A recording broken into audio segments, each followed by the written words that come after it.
Good evening. I'm Andrew Proctor, Executive Director of Literary Arts. Welcome to #Virtualandia, a youth poetry slam competition inspired by Verslandia and our East Side Slam, which were live competitions in previous years.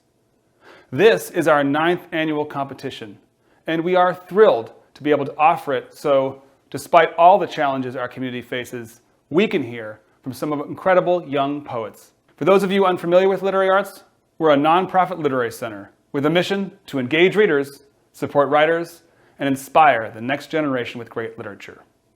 Our programs include Portland Arts and Lectures, the largest literary lecture series in the country, the Oregon Book Awards and Fellowships, which supports, promotes, and celebrates Oregon's great writers and independent publishers. And I want to note here, we'll be announcing the winners of the Oregon Book Awards this Sunday, May 2nd at 7 p.m. during a special episode of the Archive Project on OPB Radio. Every fall, we also mount the Portland Book Festival, and this fall, we mounted it virtually and welcomed tens of thousands of attendees from all over the country. And of course, we run a whole suite of youth programs which reach 4,000 high school students every year with writing instruction, student readings, and literary events. And I am so proud to say that while we've all been working and learning from home, we have continued to serve our students, with Writers in Schools residencies going virtual, student readings happening on Zoom, the college essay exchange still going on, and of course, Virtualandia. And I encourage you all to get involved with literary arts. Please check out our website where you'll find dozens of events for both free and ticketed and for all ages. Virtualandia is a collaboration between literary arts and public high school librarians, as well as many teachers, community volunteers, artists, and families. We are here tonight because of the initiative and incredible efforts of our community. We also give many thanks to Nancy Sullivan and her fellow PPS librarians for founding Verslandia, which inspired tonight's event. I also want to take a moment to thank all the community members who served as judges in the first round and all the volunteers throughout the year who support our students and our youth programs. You can find a list of these supporters and volunteers on our website. And finally, I want to thank Literary Arts' youth programs team, Emily Prado, Olivia Jones-Hall, Hunt Holman, and Jules Oman. And also thanks to the judges and other volunteers. The MC will introduce and thank them. And now I want to take a moment to thank tonight's sponsors, including AHA, a creative agency that values writers and creative expression, with special thanks to Literary Arts board member Betsy Henning. Thank you also to the Bodecker Foundation and the Regional Arts and Culture Council. And thank you to our in-kind supporters, OPB and the Oregonian. And thank you to the individuals who support our youth by supporting literary arts. There are many ways to support our city's young people. Tuning in tonight is powerful. The stories from these young people need to be told, and they need to be heard. It is in the act of listening we let these young people know their voice matters.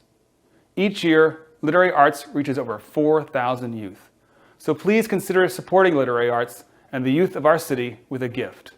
Donations can be made at our website, literary-arts.org/donate. Thank you. And now, I'm delighted to welcome to the virtual stage Emily Prado, the Director of Youth Programs for Literary Arts. Thank you, Andrew, and welcome again to Virtualandia 2021. Before I introduce and hand it over to our MC for the evening, I'd like to thank a few more partners who helped put this event together.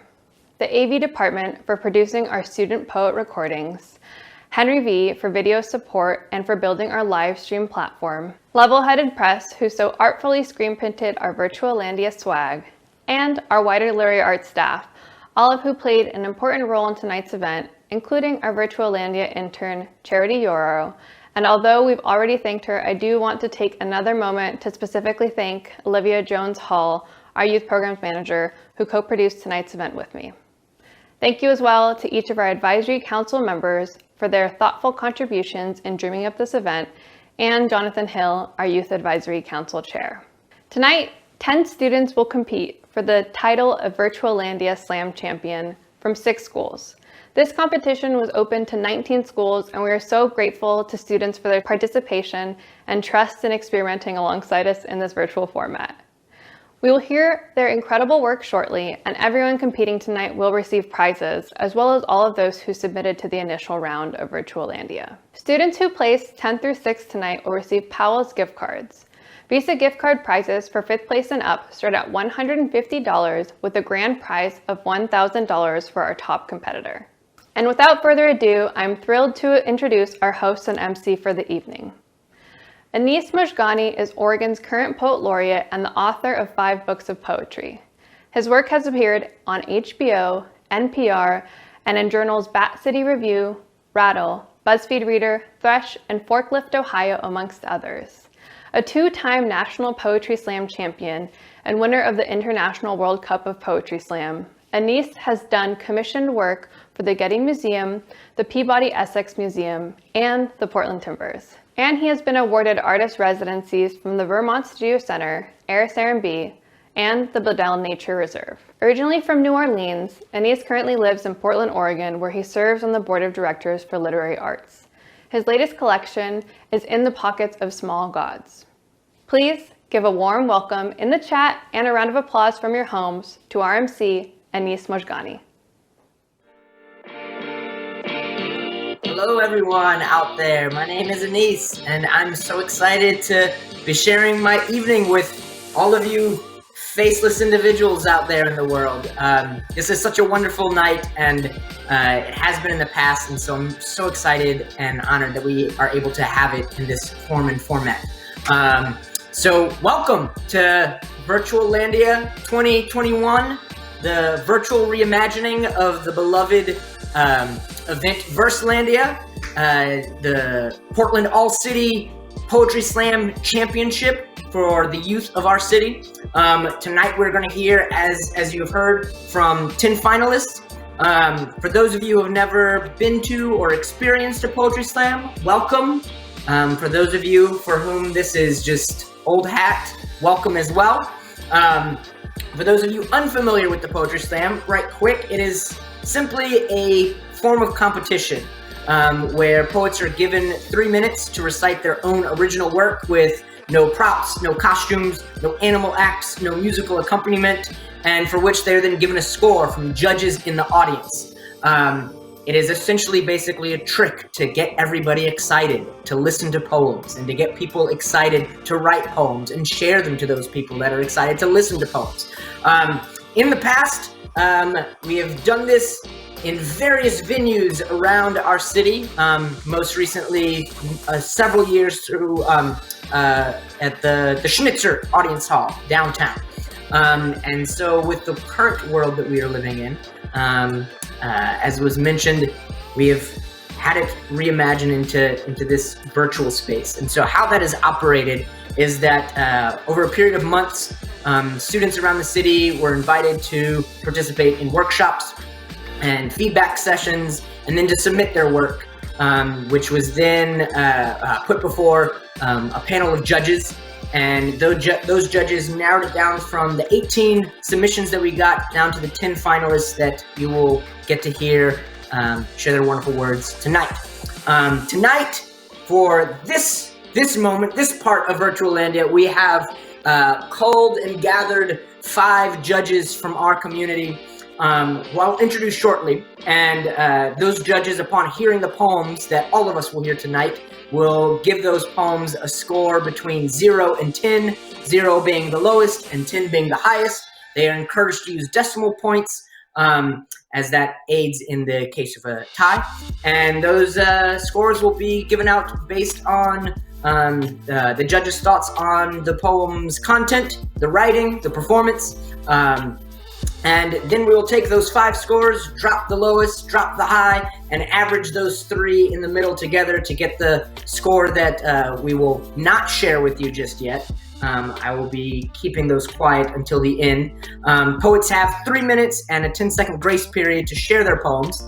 Any poem that starts to go over 3 minutes and 10 seconds will then receive deductions of ½ a point for every 10 seconds it goes over. Tonight there will be 2 rounds. we will first hear from 10 poets, and then that will get slimmed down to 5 poets, and out of those 5, we will announce at the end what the ranking of those winners are.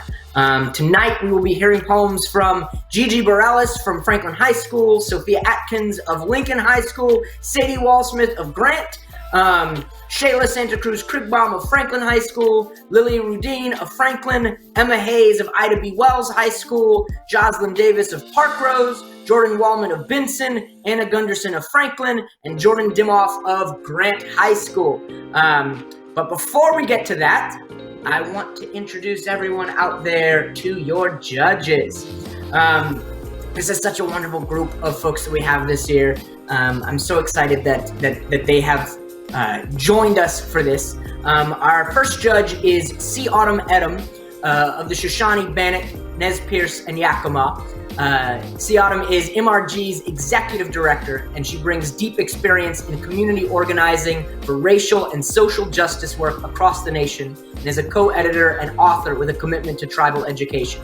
Prior to joining MRG, she served as the Sovereignty Program Director at Western State Center, where she was the coalition convener of Senate Bill 13, 2017, which established and funded teaching of Indian history and sovereignty in K-12 schools across the state of Oregon. She currently lives in Portland with her husband James and their children, as well as her parents Ed and Carol Edmo. Show some love in the chat and in your rooms back home for C. Autumn Edmo. Our second judge is Mitchell S. Jackson, whose debut novel, The Residue Years, received wide critical praise. His nonfiction book, Survival Math, Notes on an All-American Family, was published in the spring of 2019 and named a Best Book of the Year by 15 publications.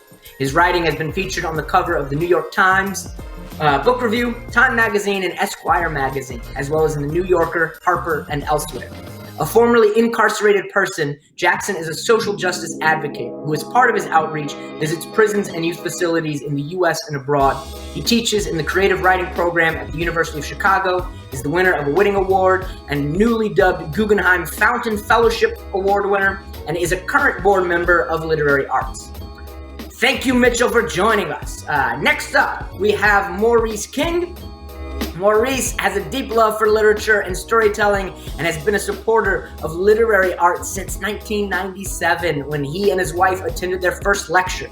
King has served on boards, councils, and community impact teams and is currently the immediate past chair of All Hands Raised. A commerce and production professional, Maurice has worked for a variety of global companies, including Gap Inc., The Limited, Walt Disney, and Nike. He says, as the grandson, son, brother, husband, and father of educators, I believe in the power of literature to change lives. Literary arts' commitment to authors, storytelling, and this community through an equity lens is inspirational. There is no better way to honor the educators in my life and support this community than by joining this board. Thank you, Maurice, for joining us. Next up, we have award-winning former journalist S. Renee Mitchell, MBA, best described as a creative revolutionist who expresses herself through poetry, storytelling, grant writing, teaching, and creating multimedia experiences. She considers creative expression in all forms as her heart work. Renee spent 25 years as a newspaper journalist in Seattle, Orlando, and Detroit, among other cities, and is most known locally for her years as a Metro columnist for the Oregonian, where she was nominated twice for the prestigious Pulitzer Prize. Renee is a published author of 4 books of poetry, a novel, 5 plays, and a children's book about courage in the face of bullying called The Awakening of Sharon, a Shy and Brown Supergirl. Renee's deepest desire is to use her creativity to help others let go, gather up, and move on. Thank you, Renee. And last but certainly not least, we have Karis Studemeyer Phillips, a lifelong Portlander, and who is the Vice President of Diversity, Equity, and Inclusion and Community Initiatives at Moda Health and Delta Dental of Oregon. Prior to joining Moda, Karis was the Corporate Relations Officer with the Legacy Health Foundations and the Foundation Administrator at Damon Studemeyer, Inc. With her extensive background in public affairs, marketing, and nonprofit management, Karis currently serves as chair of the Multnomah Exposition Recreation Commissioner, Grant Makers of Oregon and Southwest Washington board member, Urban League of Portland board member, and Boise Neighborhood Association treasurer, amongst others. Kara's graduated from St. Mary's College of California with a BS in Psychology and Child Development and earned her master's in Public Affairs from Washington State University. She's happily married to Mike Phillips, a world-renowned jazz saxophonist, and they are the proud parents of 2 children. Thank you, Karis, and thank you to all our judges. Audience, wherever you are, please show some love, however which way you can, for these 5 folks, because you might not necessarily agree with whatever it is they toss up onto our screens throughout the evening. I'm so excited tonight. I can't tell you that enough, honestly. It has been, as I'm sure for everyone out there, such a strange year. So to get to come together in this way is such a beautiful, wonderful thing. Thank you so much for joining us. Before we get everything rolling, I do want to provide a general trigger warning. Tonight may be a myriad of topics, and folks tonight may feasibly be sharing some very intensely and very personal and vulnerable work. As such, it may include graphic references to topics such as police brutality, sexual abuse, gun violence, racism, misogyny, self-harm, a wealth of things. So if at any point in this evening you're feeling yourself that you might not want to engage with whatever's happening on the screen, please, for the sake of yourself, step away and return. We will be waiting here for you to come back. So now, without further ado, we can begin. Actually, not just yet. In order to warm up your poetic ear and whet your poetry appetite, as well as also giving our judges the chance to have a barometer to hold the night's poems up against, we start every poetry slam with a calibration poet who will share their poem as if in competition, and it will be scored as if in competition, but instead of being part of the competition, it will be offered up to the heavens as merely such and not be an actual competition. So please, without any further ado, make some excitement wherever you are, in whatever way that excitement might mean for you, and welcome the first poet of the evening, our calibration poet from Franklin High School, Alana Anderson. I'm sitting in a classroom. My teacher is standing up now and his tone tells us he's about to get real serious. He says he's going to buy a rope ladder. What for? We all think in unison, shuffles of confusion. He explains he's buying the rope ladder so that if we hear gunshots of an active armed shooter, we can escape the classroom to safety 2 stories below. We will abandon our computers, scramble and gamble down the rope ladder. I'm 15 and sitting in an English class. Instead of memorizing the Odyssey modestly, we are now memorizing the order in which we escape stupid honestly, and how it matters how fast we get out that window. Pop, pop, 2 gunshots. A girl blurts out, "It's so high." My teacher calmly responds with, "A broken arm or leg is better than dying any day." The girl looks like she's about to cry. I just want to fly. I hear pop, pop, pop, 3 gunshots. 3 glass walls and 2 bookshelves full of old dusty texts will act as our shields. And that flimsy plastic runged ladder will be our last resort. Pop, pop, pop, pop, 4 gunshots. I try to hide behind a mask, but it's too hard of a task. My eyebrows are showing emotion. My hands are shaking commotion. I will go last, he states. It sinks in clearly. He will have to explain this to his students yearly. My teacher is strong, but that a bullet could pierce his lungs makes my heart numb. This class was a vacation, but now it's about a moral statement, about how my teacher will be the last one to go down the ladder in an orderly fashion. Once you're down, you will run and climb over the 6-foot security fence, then run into the neighborhood as fast as you possibly can. My mind is bursting at its seams. This is not as simple as it seems. We have to be a team, life or death horror inducing. 1 gun holds so much power. After 1 shot, it's a horrific disaster. Someone asks the paralyzing question, what if we were in the bathroom or the hallway when it happens? My teacher responds with, once the alarm goes off, we can't let anyone in the classroom. Anyone? Even in the hallway in front of me, there's a masked man with an automatic machine gun.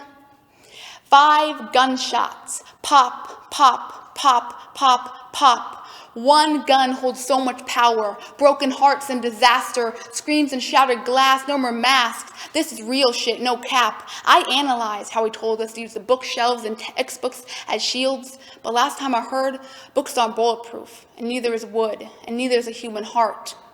Pop, pop, pop, get down, cover, duck. It feels like this building's been thunderstruck. I'm shaking, my palms are sweaty, the room is spinning. Gun laws aren't strong enough, glass isn't bulletproof enough. Enough is enough, never again.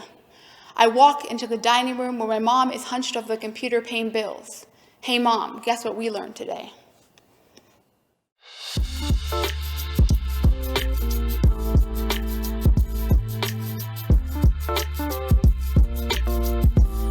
For Alana, we have scores of 7.5, 8.3, 8.7, 8.9, and a 9.2 for Alana Anderson. Audience, please show your love for the poet and for the poem.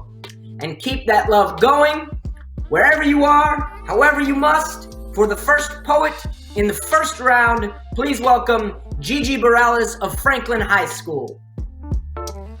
The name of my poem is Ode to a Blue Mailbox. O most generous object, for hundreds of years you have stood on my corner, passing paychecks and bills, lovers' letters and passionate quarrels, necessary medicine, essential in forgotten ways, like you, my darling box. Thank yous on pre-made cards and handmade I'm sorries from one old friend to another. Through you comes sympathy mail. So sorry for your loss. College applications and job resignations and mail-in ballots are entrusted in your care. Dear mailbox, we don't miss you until you're unavailable. I cannot believe you were stolen. Oh, mailbox, how has this happened? Our country has taken a dark turn to prey on the unsuspecting. Trump has sent for your head, and I dread the moment they cut your dependable legs from beneath you. He would steal an election, sacrificing your timeless glory without batting an eye to your navy-painted curves, your solemn strength. While you may not be the picture of beauty, I find you stunning, so comfortable in your blue skin. People run to beat the stoplight just to pass you by. Oh, mailbox, how I've missed you while you're gone, how I've underestimated you too, for when my thoughts turn to you, there's no mail for you to find on your doorstep, so you'll know you're appreciated. No mail for you to come. You will never get this letter. You will never hear this poem, and no one is more patient than you, my dearest, spending each and every moment sending white envelopes of joy into the world, passing selfless love to everyone but yourself.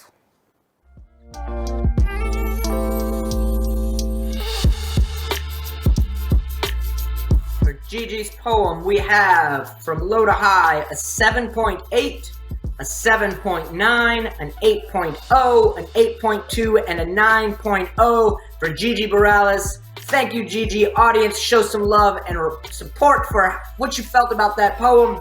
And please keep that energy going.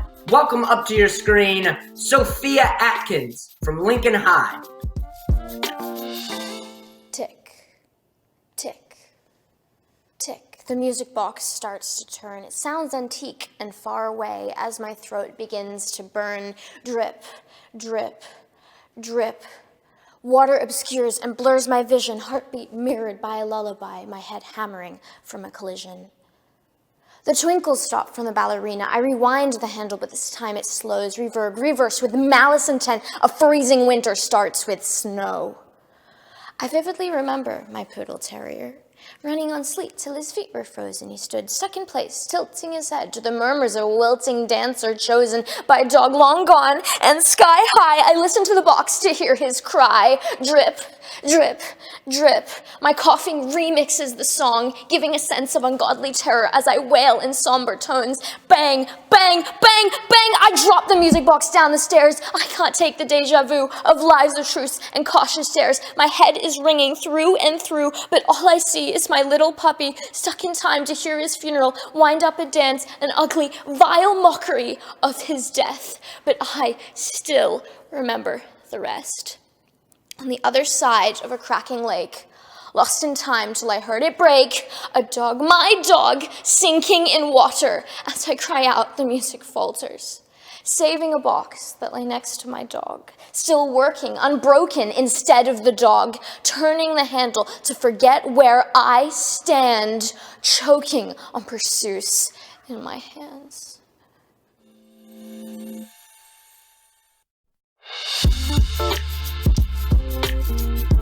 Thank you, Sophia. And for that poem, the judges have given a 7.1, a 7.3, a 7.6, an 8.0, and a 9.3 for the poem. Applaud the poet however which way you can from wherever you are. And please keep that excitement going. Welcome up to your screen, Sadie Wallsmith from Grant High School.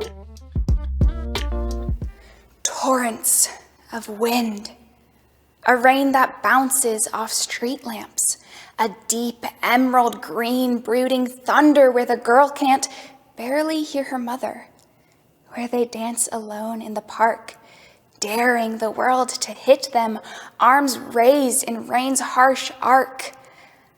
They sauntered home matching, two dripping yellow jackets. She wanted to stay in this moment, it's magic.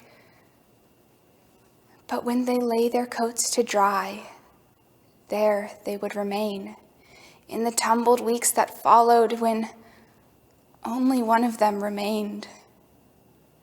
Her name was put in books, the late mother of 3, and the girl was left in silence, in this quiet, watching the sneaker wave prowl towards her, its dark waters torture, the glacier that promised to leave a mark to scorn her. This moat she was facing, black water frothing din, these uncertain waves of daggered cold wherein her thoughts swirled listless, a trembling force alone. So she built herself this fortress against these scars, harsh waters foam. Now hear the clash upon foundation, wrestling waves tearing rock, a promise of this chaos, jackhammer to numb lock. Feel it rumble, these boulders after years of steady strength, now swaying, jagged reel, for grief knows no length. This oceanic force, where if I don't dive, I'll fall. Watch water wreath above me, see its depth become my all. I'll always question, of course, a life without this current.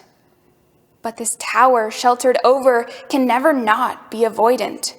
Here looms the fight, these sneaker waves of force. How can I be ready to let this water course? But how can I continue to teeter in the sky, jumping at her mention when years afraid fly by? Am I ready to embrace her memory? Let it wrench me out to sea, to leave this shelter's teetering codependency. Instead, let this river tear me free. Once again, release my grip, but this time, stand alone. In this wave of chilling torrents, can I make your wake my home?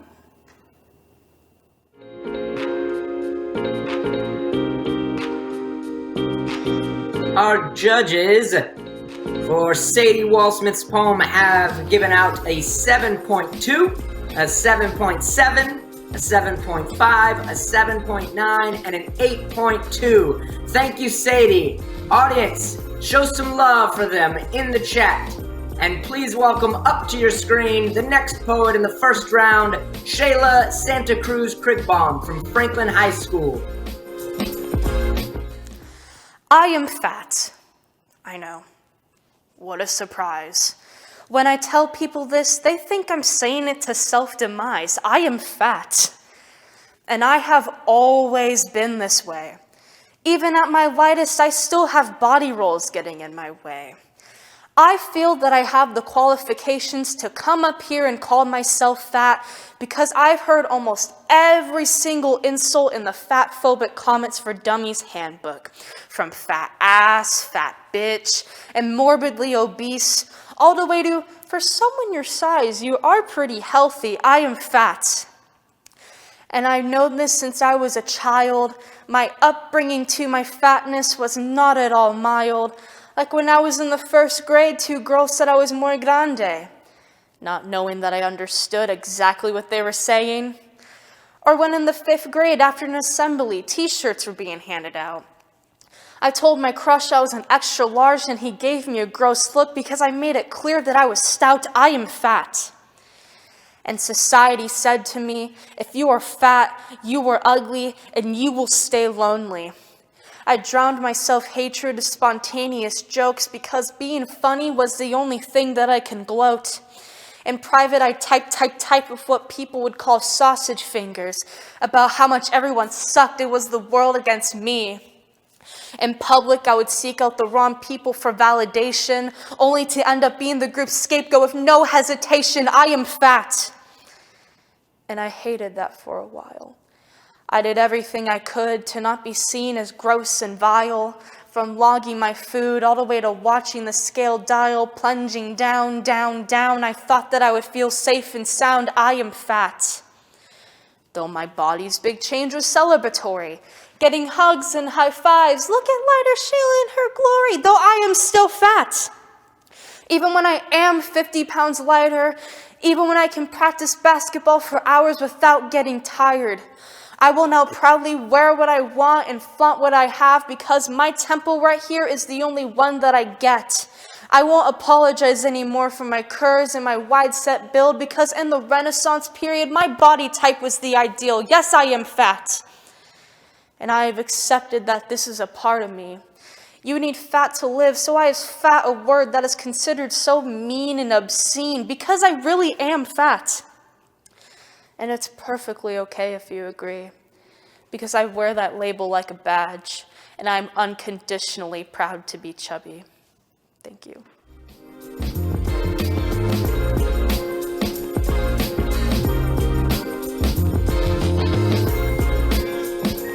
Our judges have given out a 7.5, a 8.6, an 8.6, an 8.9, and a 9.4 for Shala. Please, audience, give it up, show some love, and keep that love going for our 5th poet in the 1st round, Lilli Rudine from Franklin High School.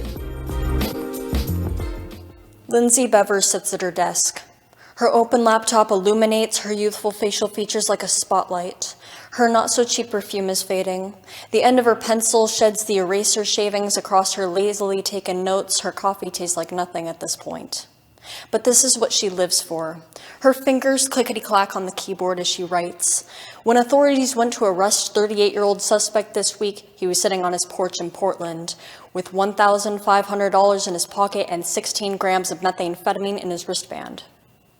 According to court records, the Portland State University PhD chemistry student and community college chemistry teacher is accused of possessing, manufacturing, and delivering meth.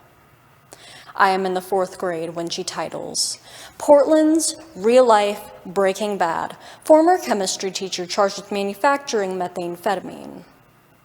And I know why she writes this. She doesn't care much for this story. It's just like any other. Writing this is as easy as tying the shoes she can afford to slip out of.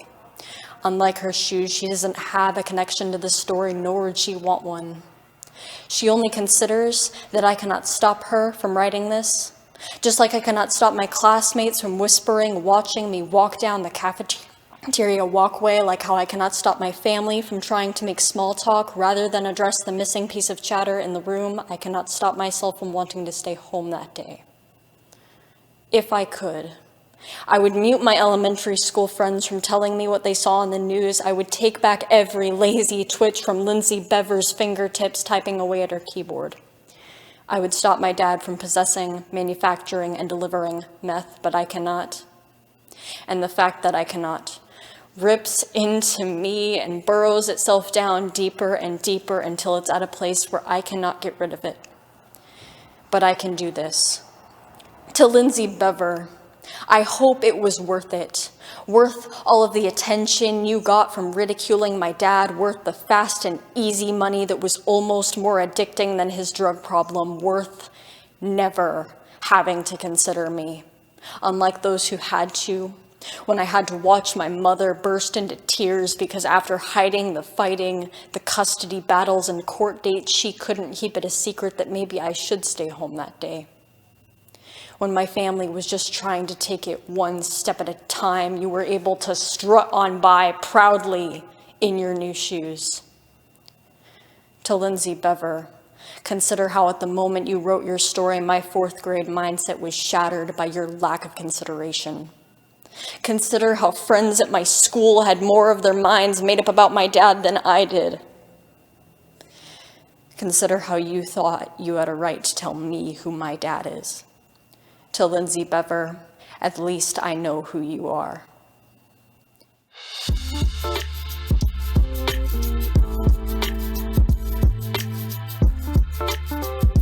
From our judges for Lilli's poem, we have an 8.8, an 8.8, a 9.1, a 9.2, and a 9.4. Thank you, Lilli. Audience, show some love and keep that love going. And welcome up to your screen our next poet, Emma Hayes from Ida B. Wells High School.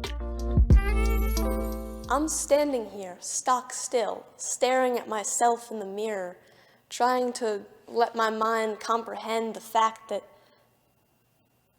this is me. Now, a poem that's topic is myself sounds so egotistical, so stereotypical of some teenage girl, but I don't give a shitsicle, because every day I wake up again. I'm back at it again, back smacked into this cracked reality, tumbling back up into this world of me, this body and soul that make up a fragmented whole. I am staring at stacked layers of personality, multitudes of causality that still cannot be accessed by this conscious part of me. How is there so much that I can't see? How do I be what I can't see? I'm supposed to stand here and speak like myself, clearly, effectively, confidently, eloquently, Lee, Emma Lee, Caroline, Alice Hayes, my full name, but what does that mean? What are those noises trying to seem, that collection of words that encompass this sea of feelings and beings and all of this me? It is my responsibility to not just float along in a dream, but to pick through the pieces, to puzzle out this identity, understand my source spark, to let my embers fly free. And therein lies the key. Every person is their own me. It's every person's responsibility to be the most genuine version they can be. Responsible to respond to the world as what you want to see. Because I don't want to be all, I'm 14 and this is deep, but every night when I go to sleep, I can't. Until I think of every woman and man and in between that isn't being seen or heard, and how could I make a difference in their world? The hurt that exists, that is just missed by so many people's consciousness. And why? Because they never take the time to look and see at what they could let their lives be. How can you expect anyone to understand their potential excellency if they can't even take a moment to comprehend the hand that before them they see? No more monotony, no more complacency. We have to examine ourselves, because eventually, what does it ultimately come down to? You, me. This is me. How do I see so that I can be?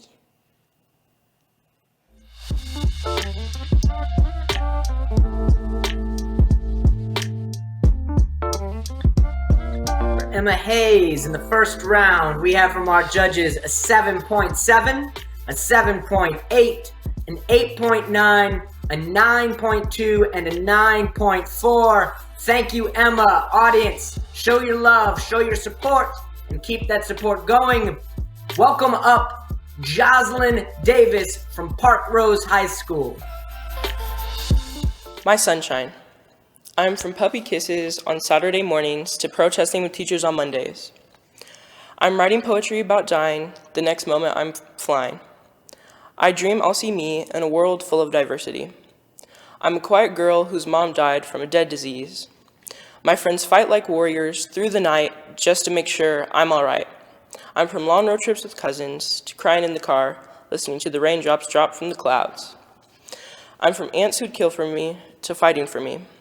I'm from yelling out the window on my birthday to screaming every day. I'm from sad, broken, throwaway Barbies who can't be played with anymore because the dog chewed them up. I'm from the school that's taught me how to write my feelings like a kite. I'm from falling apart to making Mozart. I'm from crying on Mondays to smiling on Tuesdays. Her teachers seem to make it all right. I'm a strong, powerful girl who is almost living. Even though she's crying at night, she keeps the pain locked away, out of sight. She sees her potential shining through the light. If you were to know me, you'd see a strong girl fighting in a crazy, heartbreaking world.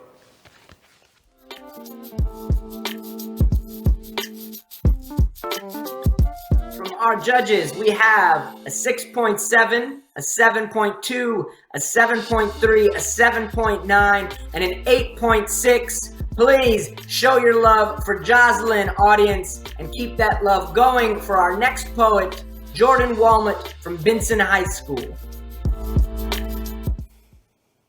Hashtag also stands for number. How come when black boy is lying in a black casket because of a white man who isn't God for no reason, he becomes a hashtag, a number, statistic? How many people on t-shirts are we gonna have to make? Another candle lighting with bears, balloons that go away, candles that go away, and flowers that decay, and candles that flame doesn't stay for too long, and his flame went out too soon, and everyone told him that he blew it. That boy didn't even know what love was yet. His father didn't have the chance to apologize. His mom forgot to say bye that same morning. That boy was the same age as me, doing the same thing as me. He was going to school. He wasn't running the streets. He became the street because of you. Under the street light, a little before 9, with his bag of Skittles and his Arizona he didn't even get to drink yet. How come "don't move" was the last thing he had to hear? Old, white, shaking fingers pulled the trigger. He died because of white fear.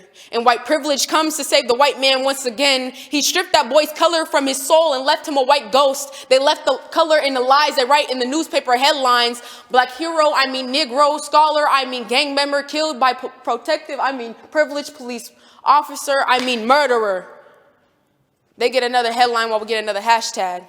Hashtag Trayvon Martin, hashtag I have a dream, hashtag I can't breathe, hashtag black boy in black casket, just another number, statistic. Black men are 2.5 times more likely to be killed by police than white men. I mean, isn't that badge on your chest mean you're supposed to protect everyone? Instead of back of the bus, I feel like we're thrown under the bus this time. Thrown in front of a gun every time, shoot to kill, and you say you shoot to survive. Right hand up, you said the oath and you still lie? Sir, don't tell me we're being violent. We're trying to protect ourselves, because shit, who else will? So you can go ahead and wait till a bullet hits somebody else's back to realize the fact that this shit is wrong. It's been wrong. People full of anger and hate when we should love and appreciate each other for all the differences and similarities. People blocked by social media and generations of hate. You see, it's time to make a difference for the better. So murderer, I mean officer, you're supposed to protect lives, not take them. Do your fucking job.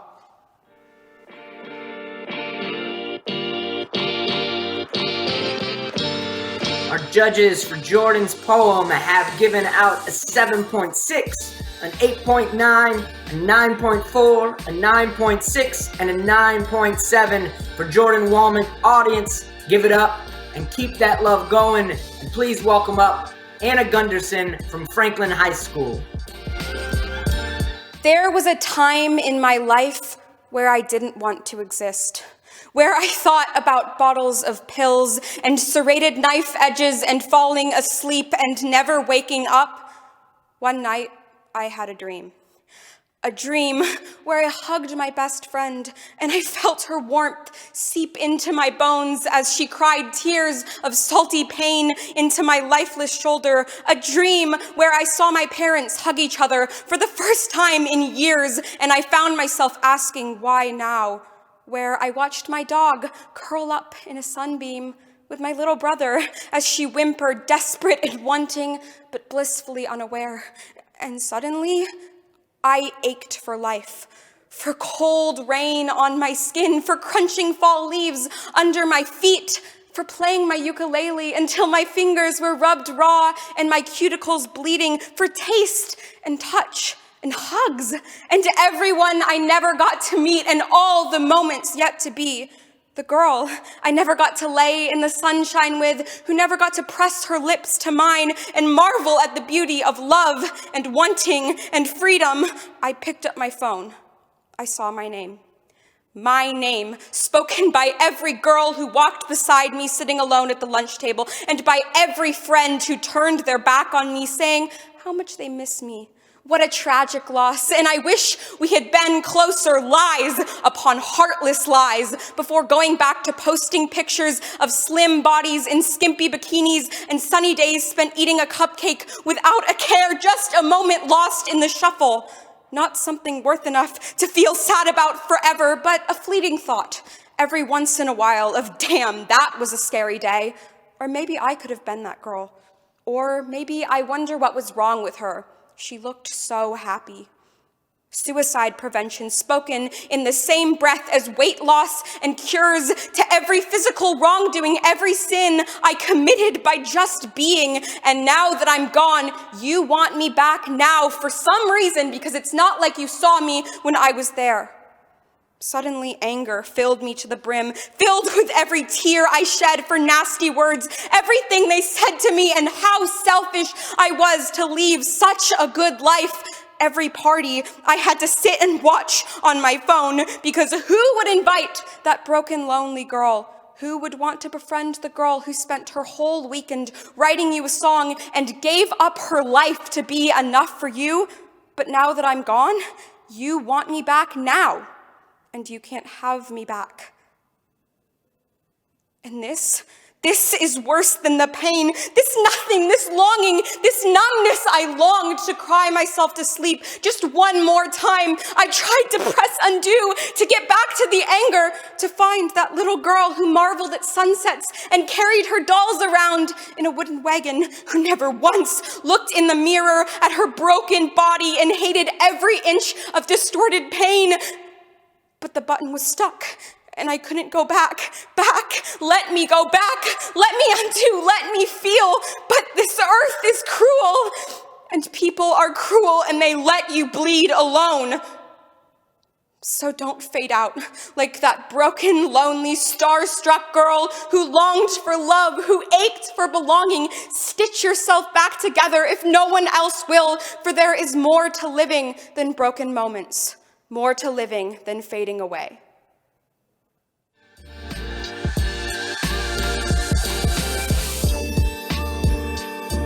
Our judges for Anna Gunderson have given out a 7.6, an 8.2, an 8.3, a 9.0, and a 9.5. Applaud the poet.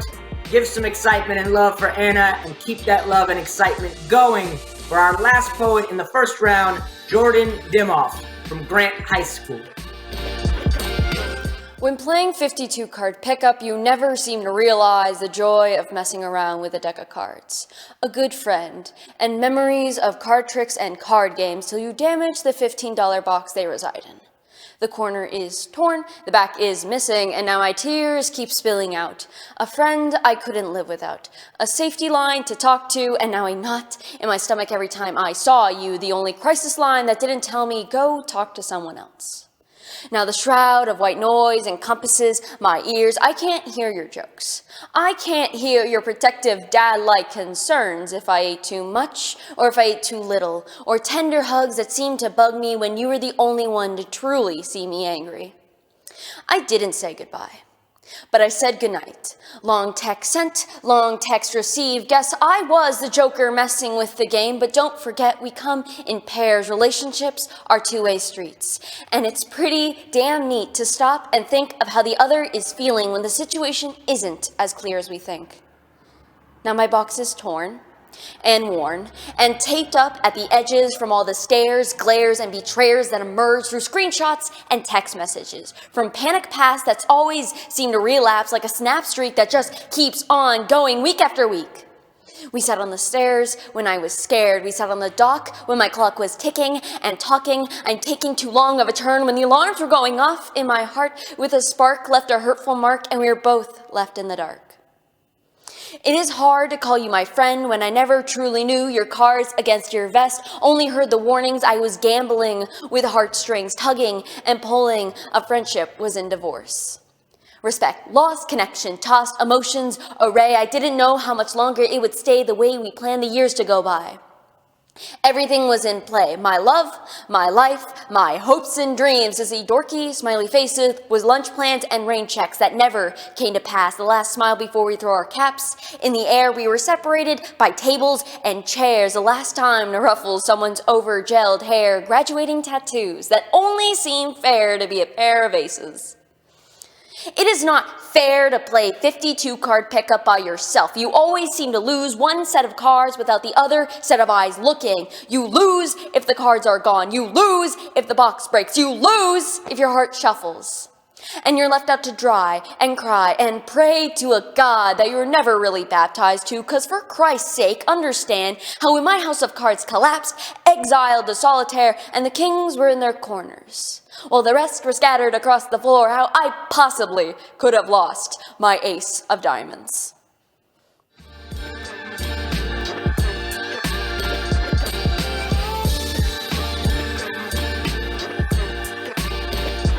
Our judges for Jourdan Dimoff have given out a 7.1, a 7.2, an 8.1, an 8.1, and a 9.1 for Jourdan. Please, everyone, give it up. Show that love, show that support. We are done with the first round. We're just whizzing through these poems. This is so great, honestly. It's so fantastic to get to do this. You know, I wish we were all in the same space together, but I'm so happy that we're able to find some sort of configuration for doing this. So before we jump into I announced the 5 finalists for the second round. For all those keeping track at home, just a quick reminder that when we tabulate the scores, we drop the low, we drop the high, and that if any poets in the first round may have gone over, some of their final score will be marked down because of a half-point deduction. So, without further ado, thank you so much to everybody in the first round, all 10 poets. Please show some love, give some support for everybody that read a poem in the first round, and keep that love going. We will hear in the second round, in this order, from Emma Hayes, Gigi Bareilles, Jourdan Wolmut, Lilli Rudine, and Shala Santa Cruz Kringbaum. Give it up for these 5 as well as everybody from the first round. And please welcome back up for the second round, the first poet, Emma Hayes. Those lonely, lonely summer days when I didn't have anywhere to go. Friendship can run away sometimes and take out a gaping hole. The people I had counted on had decided to let me go. So into the woods I retreated to find some childhood on my own. I stumbled upon this cave of trees, a terabithia I needed desperately. And alone I could let myself human be. It was the forest that taught me how to truly see, how to see the intricacy encircling me, that my veins go in the same way that those that grow in every leaf, that my life is the product of this cosmic intimacy. Alone I dug my hand into the ground and found this golden key. Please, is there someone else who could share this feeling with me? But this last time, as I turned down that familiar path, I looked up and felt my face smacked. It's gone. The trees torn down, branches thrown asunder. Who the hell has the right to plunder, to take an axe and hack? Who cracked the stained glass in this cathedral of my past? No, no, no! I did bring a friend here a while ago. Back that day when the world was covered in snow. But we didn't just look. We talked and laughed. I sat in the snow till it froze off my ass. And we let ourselves just be. Because she's the type of person who can already see. And that feeling there with her was as beautiful as the trees. She's leaving soon. Maybe that's how it goes. All things end because all things grow. And maybe that's why the forest speaks to me. It's not a picture of perfect stability, but the promise of an ever-changing fluid tapestry. So, I am still pissed. And my cave of trees and my friend, you will be missed. But I know that that beauty will always exist.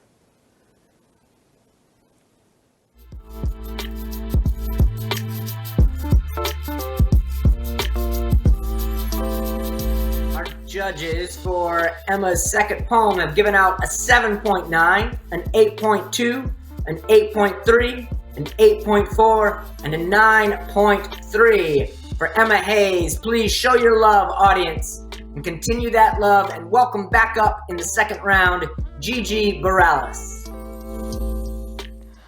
Losing myself in this paralyzation state of being, where north is south and the trees grow sideways. In the state of being I live in, the Mad Hatter might as well be making masks, and we've edited reality. Its entirety is something else entirely. My swipe, click, tap is someone's pocket money paycheck. In this state of being, we all cry into a void of validation, asking for more friends and more likes, leaving emptier than a glass of nothing at all. I play the piano for something real to grip onto. In this state of being, the federal government mows down moms, and the blue boats are driving down my street again. Lollipops sprout from my fingertips. In this state of being, I cannot breathe doesn't seem to mean anything at all. You should see my face as I watch his face, that blue boat riding murderer, and the calm in his eyes. Just another day's work, he seems to say. My vibrations of music travel through the air to convey, to emote the struggles that have been placed upon us, within us. They don't come close. So I sit quietly, crumpled in the agony of alone, in the solace of a piano. I give up playing. I'm laying my head on these cold keys. I don't deserve a world that hurts this much. I write, "Dear Anne Frank, will it all be over soon?" And she writes back that in this state of being, focus on the little things to block out the crazy that will creep in from the corners of my mind. Maybe it already has. We've built Lady Liberty to hide the sins of the Confederate flag. She stands for freedom. She turns green when she lies. In this state of being, the rules went out the window. They slipped out the door, and no one seemed to notice. It wasn't like it was before. And I wonder, what is wrong with us? How did we get to this desperate place? I watch the blue boat sink in front of a blood-orange horizon. The lollipops are broken to bits, sticky candy covered in insects. Anne Frank peeks from behind the darkened shades and then fades from view.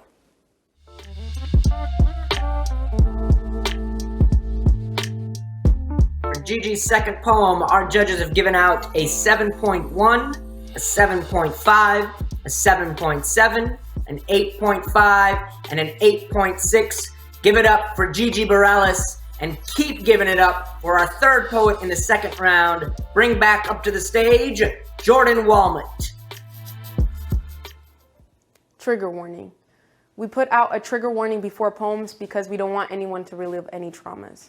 What about the poets on stage, digging deep into their soul, reliving every pain possible to get all tens? All tens, points. Judges won't know how you feel, so you gotta show them. Tell me how you feel. Who hurt you? Who touched you? What happened? Remember why you wrote it, poet. 6 tears in the left eye, 3 in the right, 9 tears for every point I got instead of 10.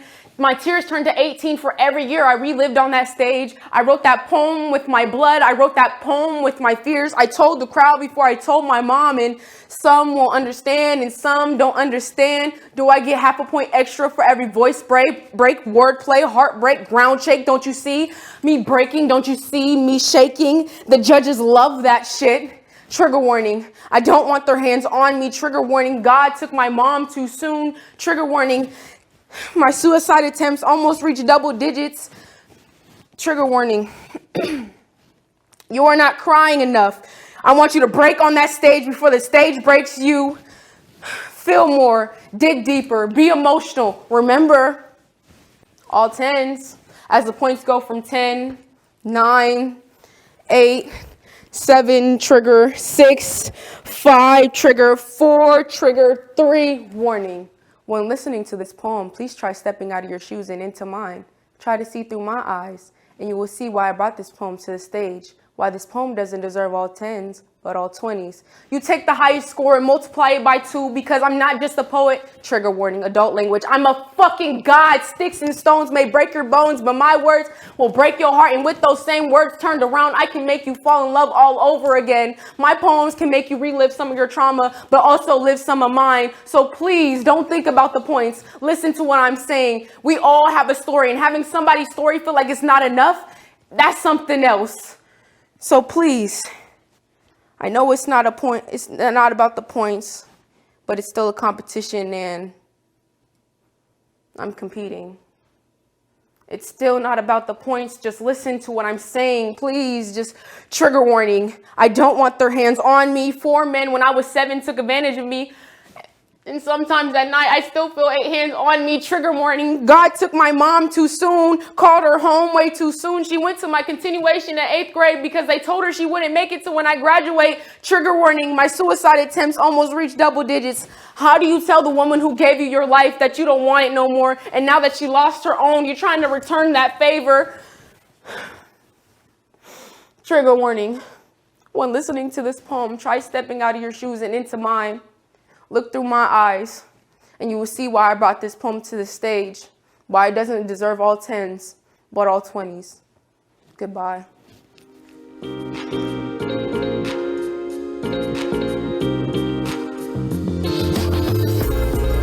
Our judges for Jourdan's second poem have given out a 9.1, a 9.2, a 9.3, a 9.3, and tonight's first 10. Please give it up for Jourdan, and keep giving it up for our fourth poet in the second round, Lilli Rudine.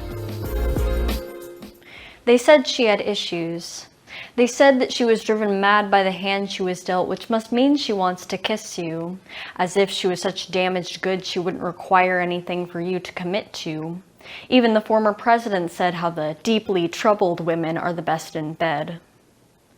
When I met her, they asked me how I was able to be with her, how I was able to walk with her hand in hand, how apparently to them that kind of acknowledgement was in high demand. Well, unlike their sexual lust, holding hands meant something to us. Instead of fucking her, I talked to her. Instead of taking her time, I gave mine to her.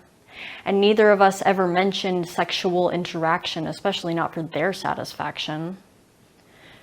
When I met her, they asked me in awe because some of the president's assumptions had been proven wrong. It's not like anyone would want to be in a relationship with her for very long. Apparently, they still couldn't believe how I could achieve what I didn't just want to fuck and leave. How was she in bed? And I told them, How all of the amazing things were in her head, how her mind was like a music box playing through her thoughts till she could feel it in her worn out socks, causing the ballerina to dance the way that made her think she was never quite worthy of romance, playing out the music behind the scenes as if that was all she was meant to be. A broken music box player cracking under the pressure of being boxed in and silenced, her quiet voice singing through her chapped lips. Finally, she had spoken, but no one ever wanted to know it, let alone notice the power in what she had been through.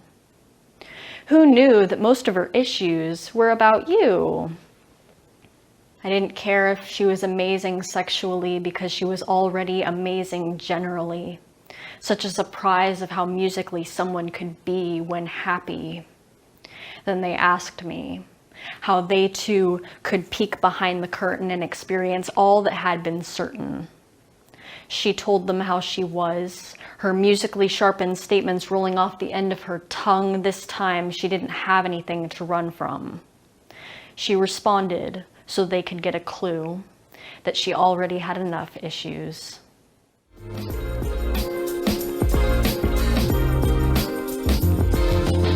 Our judges giving out the scores of 8.1, another 8.1, an 8.3, an 8.6, and a 9.3 for Lilli's second poem.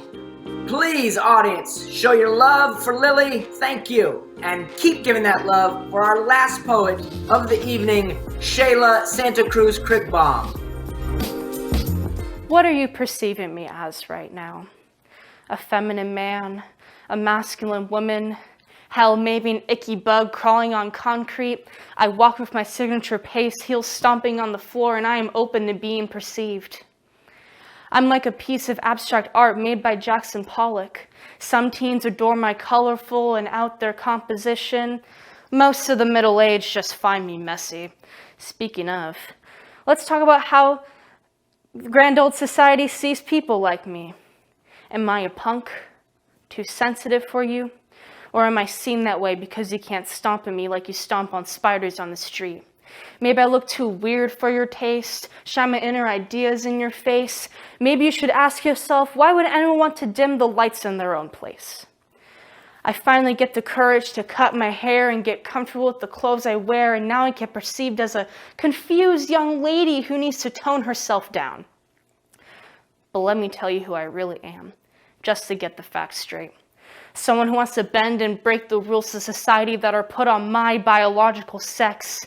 A nonconformist who wants to inspire others, the ones that I want to embrace their inner circus. Someone's child, an athlete, a lover and a fighter. A student who is working hard to get my degree, and unlike you, someone who minds their own goddamn business. Because the real danger is perceive the harmless surface and ignore the harmful who wants to be perceived as the harmless. People that engrave hate into our human nature and system, and the ones that stand still and look away because the hate isn't projected onto them. The ones who track down the impressionable and lost, that teach them bigotry is all just dark jokes to brush off. The ones who say, I support who you are, but don't project who you are in front of me, please. You think because you say the magic word, I'm just going to go respect you? Your vision of the world is flawed and loosely glued. The way you perceive people who are trying their best to be keen in their flesh and soul is damaging and harmful to the places that people yearn to call home. You don't know our stories, nothing about our lives. You don't know what we have been through to feel safe and comfortable in our minds. Every day feels like a chore. We are unpromptedly judged by you guys. Your words hurt sometimes, but I know you just have unresolved hate on your part. You're not ready for change and to see that self-expression is a work of art. We just want to express and progress the world and hopefully your hearts. But just know that I'm not personally offended about the way that you perceive me. So go take your concerns to someplace where it's needed, Mr. and Mrs. Grand Old Society.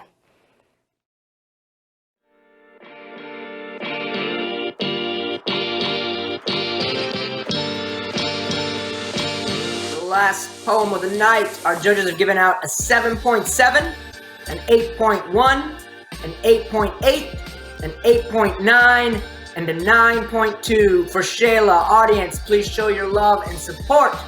And as we draw close to the end of the eve, please show your love and support for everybody over the evening. If you heard a poem, if you heard a sentence, if you heard a phrase that's just really connected with you, that sparked some sort of joy or some sort of connection, some sort of love in you, you know, put that poet's name in the chat box, show your love for them.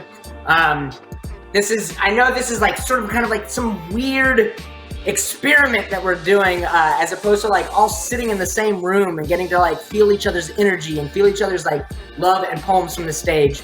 But in spite of that, I know for myself, this has been such a treat, such a joy. So thank you so much for sharing in this with us. While our math wizards are tabulating up their scores for our winners, I'm going to share a poem with y'all. So if you want to take a bathroom break, if you want to get some water, get a snack, you might want to do that now.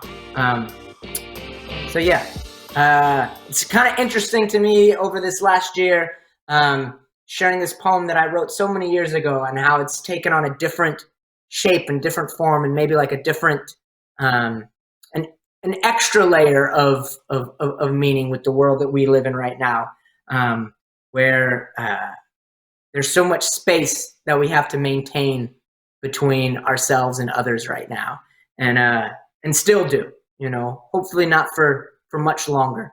Come closer. Come into this. Come closer. You are quite the beauty. If no one has ever told you that before, know that right now.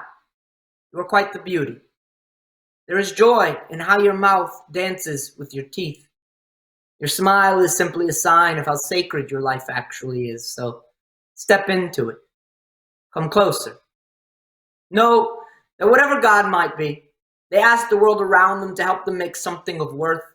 They woke from dreaming, scraped the soil from spaces stuck somewhere inside themselves, made you, and were happy.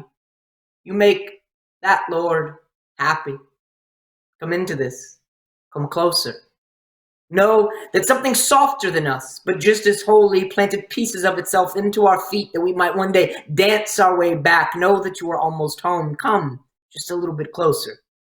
There are birds beating their wings beneath your breastplates. Gentle sparrows that ache to sing. Come aching hearts. Come soldiers of joy, doormen of truth. Know that my heart was too big for my body, so I let it go. And most days this world thins me, to where I'm just another cloud, forgetting another flock of swans, having shaved off so many of my corners that I felt at home only in the shape of a ball, bending myself so far backwards that the song of my mother believed I was returning home. But believe me when I tell you that somehow my soul still manages to squeeze itself into very narrow spaces.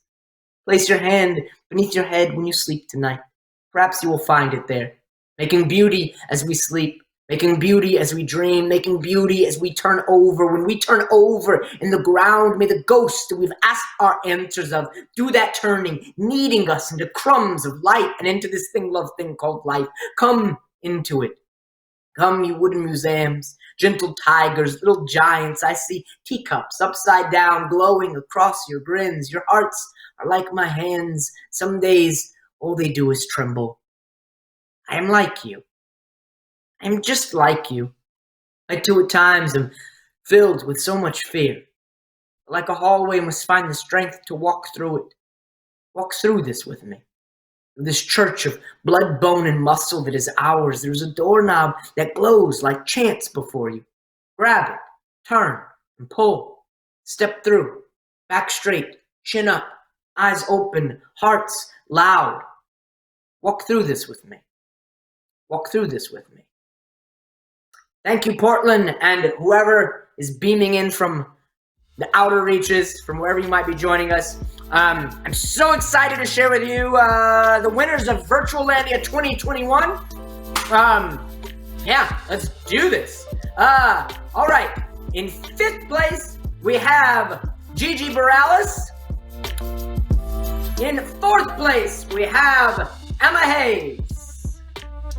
In 3rd place, give it up for Shala Santa Cruz Kringbaum. In 2nd place, Lilli Rudine. And your first place winner of Virtualandia 2021 is Jourdan Wolmut. Audience, make your love known. Make your joy known. Congratulations, Jourdan. Is Jourdan online? Are we going to get to see them via Zoom? Oh, will do. All right. Perhaps we might get to see Jourdan. Here we go. Hi, thank you so much. Thank you so much. It means so much to be heard, and it means so much to see so many people supporting poetry in Portland specifically.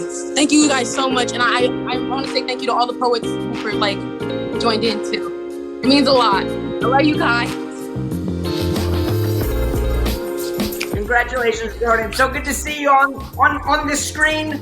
So good to have everyone. I would love to see you guys' faces. Jeez, I love seeing faces and smiles and hearing the snaps and I got my family here with me supporting. You got family that's joining you? Oh, that's so fantastic. That's wonderful. Congratulations, Jourdan. Congratulations to everybody who joined us tonight, reading their poems. Our 10 finalists, our 18 folks who submitted work, and all the young poets around Portland and the nether regions who brought forth themselves and their words to be part of Virtualandia this year. I wanted to say a quick thank you to our sponsors, AHA, the Bodecker Foundation, Regional Arts and Culture Council, OBB, and the Oregonian OregonLive. Thank you so very much for your support. Also, all our judges, this night could not happen without you, so thank you so very much for joining us, giving to us your time and your expertise and your love. Also want to thank all the Virtualandia workshop facilitators, all our student poets, all our educators, and very much the community for being out there and joining us tonight and watching.